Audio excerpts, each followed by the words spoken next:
La Place du Souvenir africain est un espace de mémoire rattaché au ministère des Sports, de la Jeunesse et de la Culture du Sénégal. Elle représente un espace de commémoration des grandes figures symboliques qui ont fait l'ineffaçable mémoire des peuples de l'Afrique et de la diaspora. À cet effet, nous vous proposons e-souvenir, un concept qui a pour but de faire connaître et redécouvrir les grandes figures ayant marqué les consciences collectives. E-souvenir vous présente Thomas Sankara, père de la révolution burkinabé.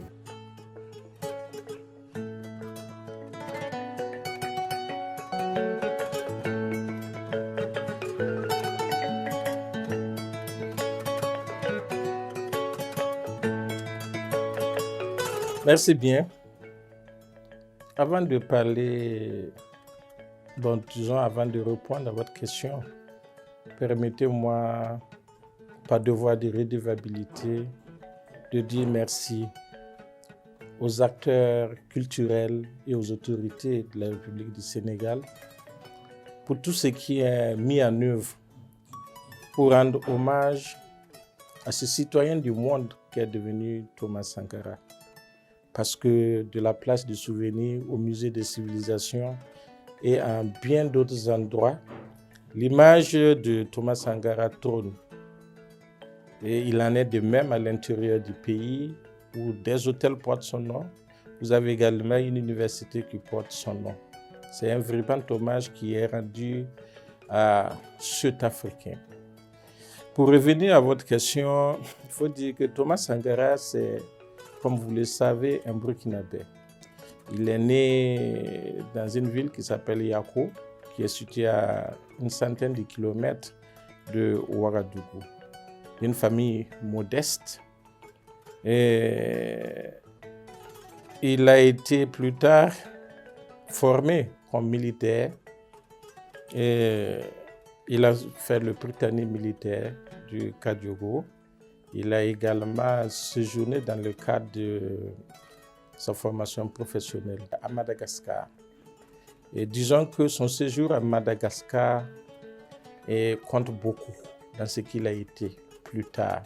Parce que c'est véritablement sur cette île-là que sa formation politique a commencé. Oui, je dis bien formation politique parce que au-delà de sa casquette militaire, c'est un homme politique aussi. Vous le savez certainement, il a été Premier ministre au niveau du Burkina Faso. Il a été aussi président du pays. C'est du reste lui qui a baptisé notre pays, Burkina Faso, pays des hommes intègres. Sinon, auparavant, le nom c'était la Haute-Volta.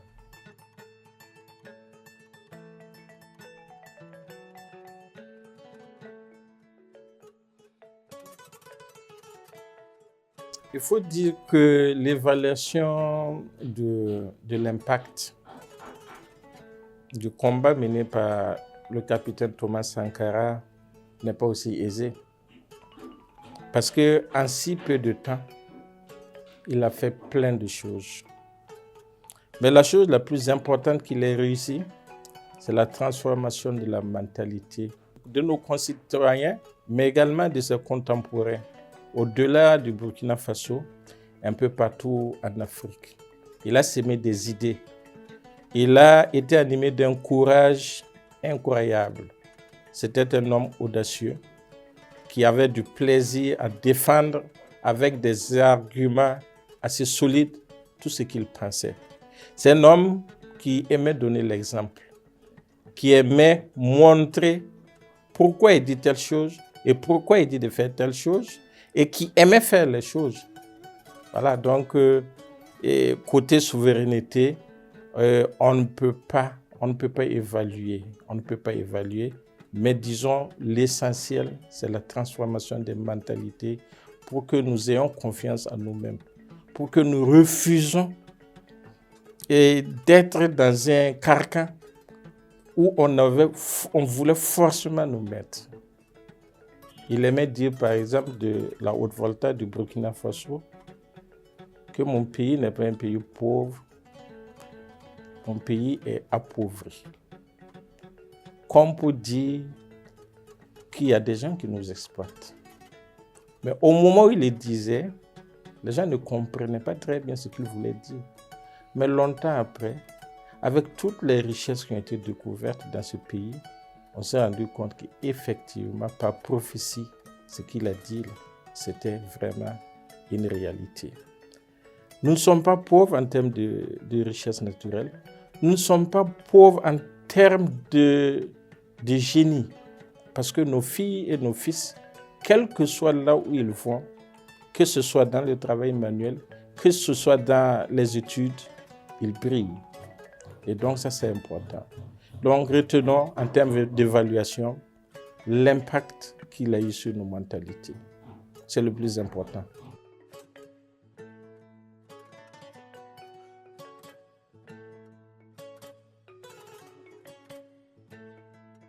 Disons que la révolution sankariste est une référence pour le monde entier. Parce que Sankara, c'est maintenant une référence au-delà de l'Afrique, dans le monde. Mais si vous voulez revenir sur le continent africain, oui. Sankara a fait germer l'opinion et il a façonné la manière de voir les choses de beaucoup de jeunes Africains. Et tout révolutionnaire, tout souverainiste, tout panafricaniste au niveau africain est obligé d'aller à la source de Thomas Sankara. Donc, il a façonné beaucoup.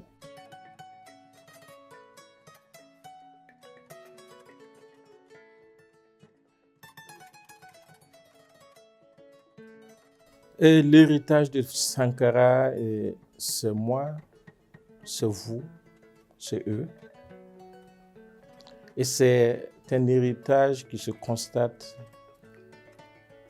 dans tous les domaines de la vie.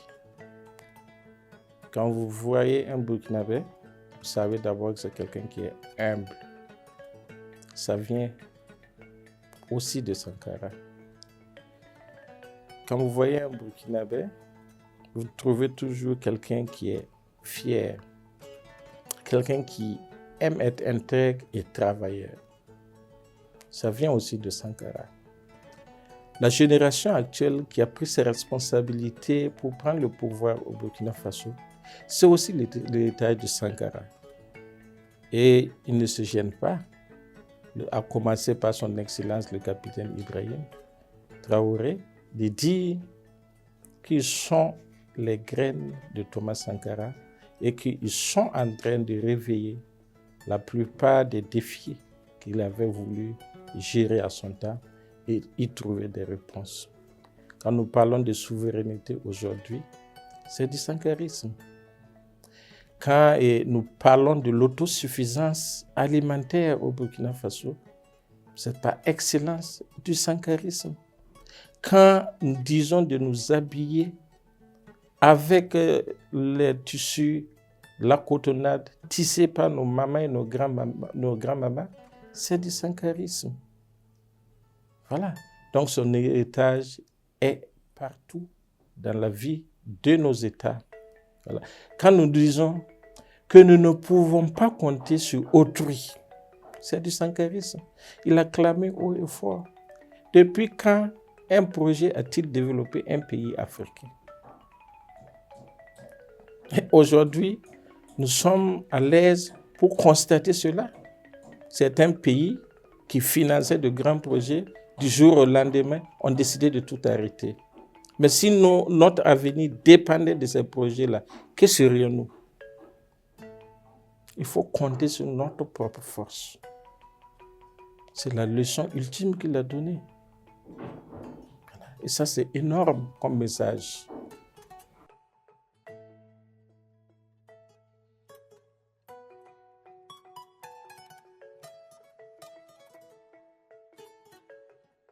Oui, aujourd'hui, tout ce que nous faisons, c'est des idées de Thomas Sankara. Vous savez, après la mort de Sankara, on a voulu faire disparaître toutes ces traces, toutes ces idées au niveau du Burkina Faso. À travers beaucoup de mesures, dont les mesures les plus pernicieuses sont passées à travers les programmes d'ajustement structurel. Je ne sais pas si vous en avez entendu parler. Au temps de la Révolution, au temps du règne de Thomas Sankara, chaque village avait ses comités de défense de la Révolution. Des gens qui étaient armés pour la protection du village. Mais on a désarmé ces gens. Ils ont déposé les armes. On a réduit les effectifs dans nos armées. Et quelques années après, quelques terroristes viennent nous déranger. Les mêmes qui nous ont désarmés disent que, ah bon, vous êtes incapables de faire face à l'insécurité parce que vous n'avez pas des hommes formés. Normal, puisque vous nous avez empêché de les former. Vos militaires ne sont pas suffisamment équipés. Normal, puisque vous avez réduit ou nous avez imposé de réduire les budgets de l'armée. L'insécurité que nous vivons présentement n'allait pas pouvoir sévir au Burkina Faso si la dynamique de Thomas Sankara avait été poursuivie. Si chaque village avait des hommes armés qui assuraient sa sécurité, qui allait venir attaquer nos villages? Mais personne. Ce n'est qu'un petit exemple.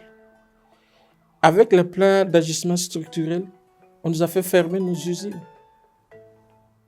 On a fait réduire les effectifs dans la fonction publique. Mais tout ça, le gouvernement actuel est en train de rattraper. Il y a de nouvelles constructions d'usines qui se font. Il y a l'offensive agro-silvo-pastorale qui s'est faite. Et l'objectif même d'atteindre l'autosuffisance alimentaire, même ceux qui riaient de nous se rendent compte que finalement, ça peut être une réalité maintenant. Donc dans les politiques actuelles, l'héritage de Thomas Sankara, sa vision, sont en train de nous guider vers un avenir meilleur.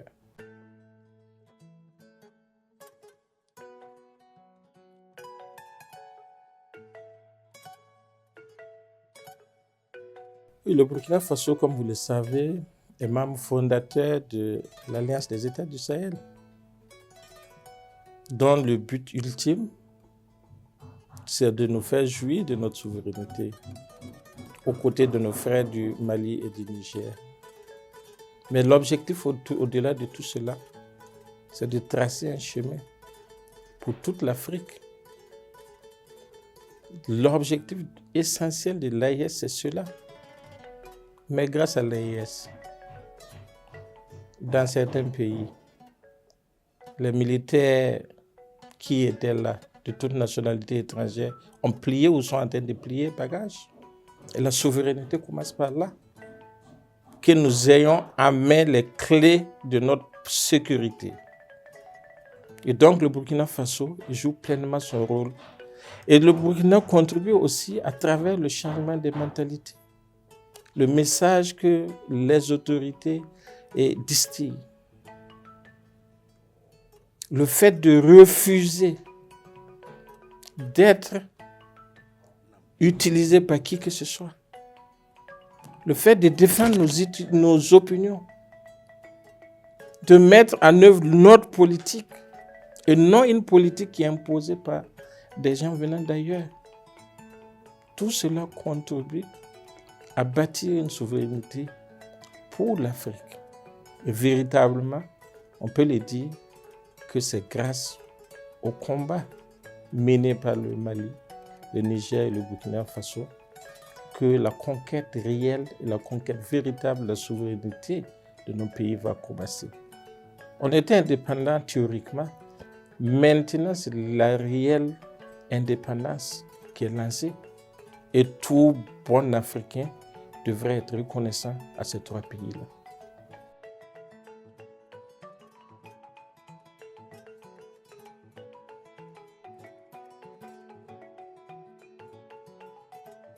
Une question très difficile à répondre.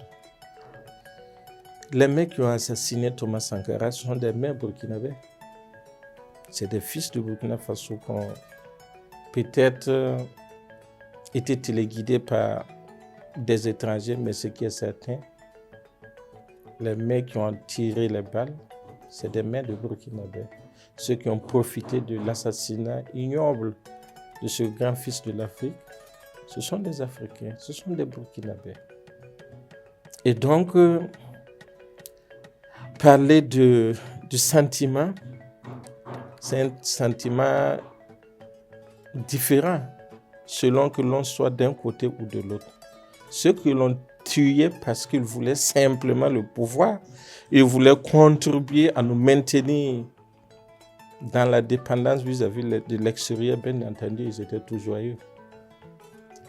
Mais l'immense majorité de la population burkinabé était triste. Moi, j'étais collégien à ce moment. Le lendemain de la mort de Sankara, j'ai marché sur 3 km pour venir au centre-ville et observer. Mais il n'y avait pas de manifestation de joie. C'est un signe que les gens étaient déçus. Très déçus. Ceux qui l'ont tué savaient justement qu'ils ne pouvaient pas l'emprisonner. Ils n'osaient pas l'emprisonner. Donc ils ont choisi la solution ultime.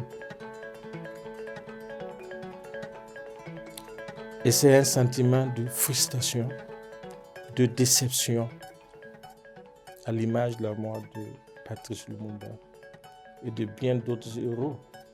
C'est comme si on était condamné, comme si on était maudit, condamné à un perpétuel recommencement. Comme si nous, Africains, on ne connaissait pas la valeur de ce que Dieu nous donnait en termes de guide pour nous sortir de la situation dans laquelle nous étions. Mais Dieu merci, au-delà de toutes les frustrations, de toutes les tristesses, Sankara lui-même l'avait dit, parce que même si vous me tuez, de milliers d'autres Sankara naîtront. Et ils sont nés, non pas seulement au Burkina Faso, mais un peu partout en Afrique, un peu partout dans le monde. C'est plutôt cet espoir qu'il faut retenir au-delà de la tristesse après son assassinat. Et ceux qui ont pensé qu'il l'avait tué, aujourd'hui, où sont-ils? Dans quel état d'esprit sont-ils aujourd'hui? Le plus heureux, c'est Thomas Sankara, qui revit, qui renaît de ses cendres. Et pourtant, ceux qui l'ont assassiné et ceux qui l'ont aidé, qui les ont aidés à l'assassiner, rasent les murs. Voilà la réalité. C'est une réalité du monde. C'est la réalité de la vie, qui est un perpétuel combat. Comme quoi, il ne faut jamais baisser les bras. Comme quoi, lorsqu'on a choisi et qu'on est sûr du combat qu'on mène, il faut aller jusqu'au bout. Comme quoi, l'Afrique a des grands hommes.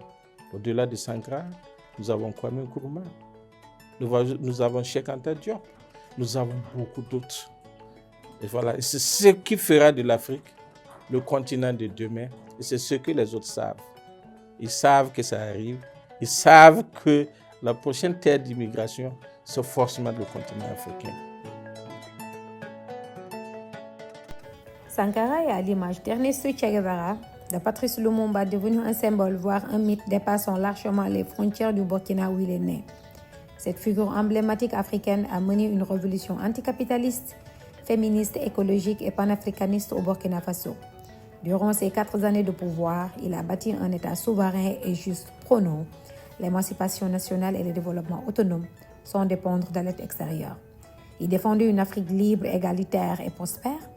Assassiné en 1987, il reste une source d'inspiration pour la jeunesse et son héritage continue d'influencer les changements en Afrique. Ce programme vous a été proposé par la Place du Souvenir africain. Merci de nous avoir suivis. Rendez-vous très prochainement avec un nouveau portrait.